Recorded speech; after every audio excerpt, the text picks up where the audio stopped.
A mobile phone used to be just a mobile phone, but now it can also be a camera, a calculator, a personal organiser, even a portable office.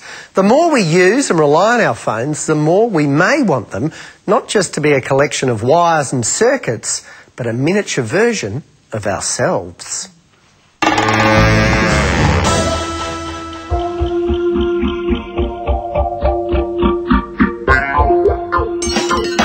A lot of young people don't turn their mobile phones off, ever. So they're constantly fielding phone calls and text messages. And this can make them slaves to their mobile phones. Swarm is an application that puts the mobile phone user back in control. You can choose preset images or avatars to let callers know what you're up to, whether you're working, driving, out on the town, or on holidays.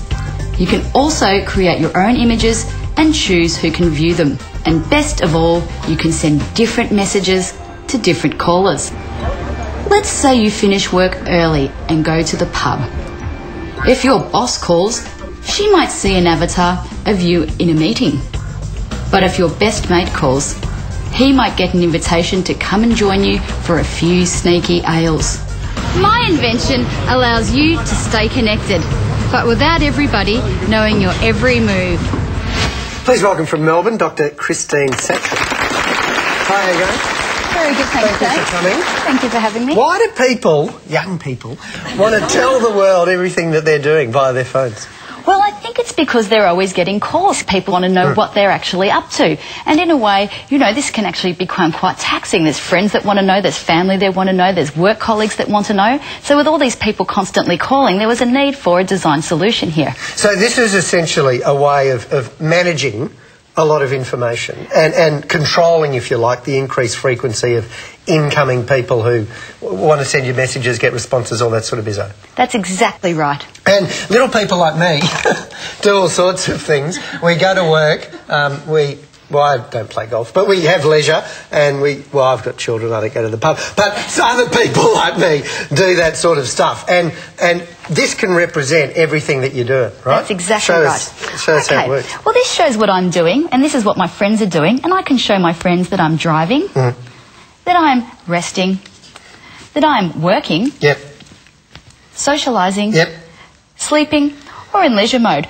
And one of the important things that it does is I can show people numerous things simultaneously. So I can show 7 contacts that I'm working. So there's 7 contacts that you're working. 7 contacts that I'm working. Right, they'd be your work colleagues. They would indeed be your work colleagues. While your friends, you can show that you are actually socialising. And then down here, you can see what all your other friends are doing. That is what mode they're in. That is what my friends are doing now. For example, we can see here that the green icon, Ben, is in leisure mode, whereas Maria, she's socialising, but we can see from the heart that she's on a date. Oh, so you don't contact her? So, yes, so we would not contact Maria. But then, James, should down the track Maria's heart turn into a phone, it was the emergency, call me message, get me out of this date now. And so, you know, being a good mate, we'd give Maria a call and we'd rescue her. Maria can just suddenly go, I want to get out of here. I'll go, I want all my friends call me, a phone will ring. Really? The dog? Quick, let's get out of here. Indeed. Not a good situation Very for nice. the dog. Come across to the panel to sit down. This is a program, I guess, you can download onto pretty much most normal phones. That's right, yes. And then for it's a monthly fee, isn't it? You can use it. So it costs a little bit to download, then a little bit per month to sort of have the use of it. That's right, and you'd want to keep the prices low so, you know, it can be accessible to most people. Now, you mentioned young people. Here's one. Look, social networking and I guess, you know, phones are really starting to house those digital personalities that we see. I'm just interested about the whole notion of sending out this false or different information for different users. How will people actually trust the information they're receiving from you if you're sending out false information all the time? Well, that's a very good question, and I think the best way to think of that is in terms of our digital identity, more just being an extension of our everyday life. So just as we may, you know, just tell different things to different people depending on the nature of the caller. So no, that's true, isn't it? Yeah. Do you want to come out tonight? Oh, no, I can't, I'm feeling... I'm sick in bed. You know, the sick in bed avatar gets activated. You know, perhaps we're really just resting and want someone else to come over and, you know, watch a bit of a DVD, maybe just our best mate. But it's It's more about just sort of providing a way of showing something about yourself without showing it to everybody in your call book. Now, one thing, if you set someone in your phone as a work colleague, but they've got you set as a friend on theirs, is that a problem? Oh, yes, it is a very, very big problem, and we have most certainly factored that in. And we've done a lot of extensive user testing, and we have just worked at a simple basic rule, is that work trumps social or any other colleague any other contact every single time. Just a simple rule that's in place, a hierarchy in a way of what you will show. So if someone is a member of both contact groups, they will always We spent a bit of time together this morning on set. Yes. And this is, on the other hand, Are you trying to get one of her friends now? Well, I'm just wondering, would I be work or social? Work, really, for you, isn't it? Well, possibly, I would say work. But, you know, if we would go to the pub, have a few drinks, you know, you might, become part of the social group as well. So, Alison? Yeah, Christine, how does it interact with a phone that's not a swarm phone? So I'm on sleep mode. Can my mum still ring me? Yes, well, one of the things that we were hoping that it would do, that we thought about, do you want something that would override the settings on your phone, so if you are asleep no one can call? And what was an interesting thing to come out of my research was how many people, just the sense of cultural etiquette that people had in mobile phone users. And, you know, if they can see that you're asleep, if you can give them this information, they'll be less likely to interrupt you and wake you up. You don't want to wake people up if you don't have to. Get your mother a swarm. Summing up, James? Look, I think the telcos will love it. You've given us a way to be in constant communication, lots more data. I think the key is to get the balance between flexibility and trust of the system, though. Yes.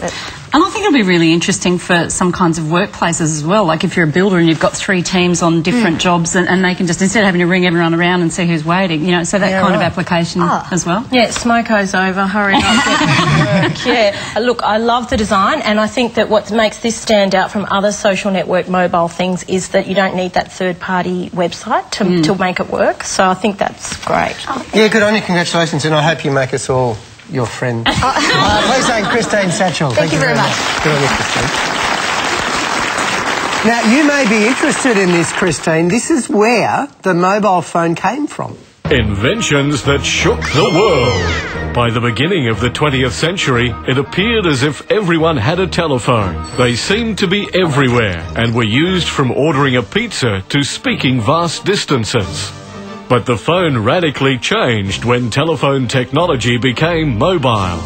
The mobile or cell phone evolved from the two-way radio. These two-ways were first used for communication exclusively by police and ambulance, and later taxi drivers.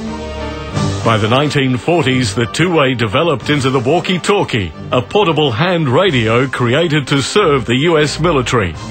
In the 1950s and 60s, American researchers realized that the two ways could be adapted by using smaller cells to increase the traffic capacity of this radio technology. Unfortunately, the technology to support a network of receivers was not available until the early 1970s. Advances in science and electronics made the first mobile phone prototypes possible in 1973, with the first practical models available to the public in 1984. Some of these early models were about a foot long, weighed nearly 1 kilogram and sold for about $4,000. Over the years, mobile phones have become smaller and smaller and are one of the most popular forms of communication on the planet. Some predict that mobile technology will soon make all forms of communication completely wireless in the future. Hello? See, if they get too small, it'd be silly. Yeah, hello? Hello? Yeah, what? Hang on. By the way, if you've invented something, we want to hear from you. If you'd like to come on the show, get an application form from our website at abc.net.au/.